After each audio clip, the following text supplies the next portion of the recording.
Hello, അപ്പോൾ ഇന്ന് ഞാൻ വന്നിരിക്കുന്നത് ചൂടുകുരു ഒരു ദിവസം കൊണ്ട് എങ്ങനെ പെട്ടെന്ന് മാറ്റാം എന്നുള്ള ഒരു ടിപ്പാണ് കേട്ടോ.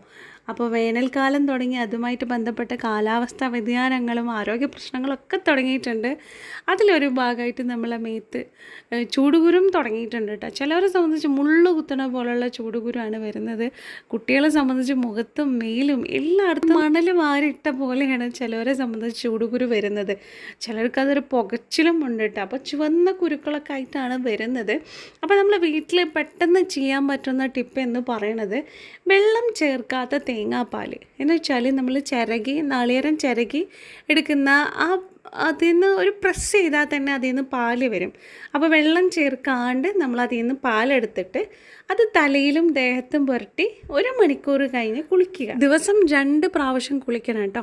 അപ്പോൾ ഈ നാളികേരപ്പാൽ എടുക്കുമ്പോൾ വെള്ളം ഒട്ടും ചേർക്കരുത്. എന്നിട്ട് വേണം ആ പാൽ നമ്മൾ കൈ കൊണ്ട് നാളികേരം ഇങ്ങനെ ചിരകിക്കേണ്ട അതിൽ നിന്ന് പ്രസ് ചെയ്യുമ്പോൾ തന്നെ നമുക്ക് പാല് കിട്ടുന്നതാണ് കേട്ടോ. അത് കുട്ടികളെ സംബന്ധിച്ചും വലിയവരെ സംബന്ധിച്ചും ഒരേപോലെ റിസൾട്ട് കിട്ടുന്ന ഒരു കാര്യമാണ്. അപ്പോൾ അത് നിങ്ങൾ ചെയ്യുക. രണ്ടാമത്തെ ടിപ്പ് എന്ന് വെച്ചാൽ അത് കുടിക്കാനുള്ളതാണ് കേട്ടോ. രാമച്ചം ഇട്ട് തണുപ്പിച്ച വെള്ളം കുടിക്കുക കേട്ടോ. നമ്മളെ ശരീരം നന്നായിട്ട് കൂളാവാൻ നല്ല ഹെൽപ്പ് ചെയ്യുന്ന ഒരു സംഭവമാണ് രാമച്ചം. അത് നമ്മൾ ഷോപ്പിൽ നിന്ന് മേടിച്ചിട്ട് അത് കുടിക്കുക കേട്ടോ. ഏറ്റവും സിമ്പിളായിട്ട് പറയുകയാണെങ്കിൽ നമ്മൾ മൺകൂജ കിട്ടും. നമുക്ക് ഷോപ്പുകളിലൊക്കെ മൺകൂജ വാങ്ങാൻ കിട്ടും.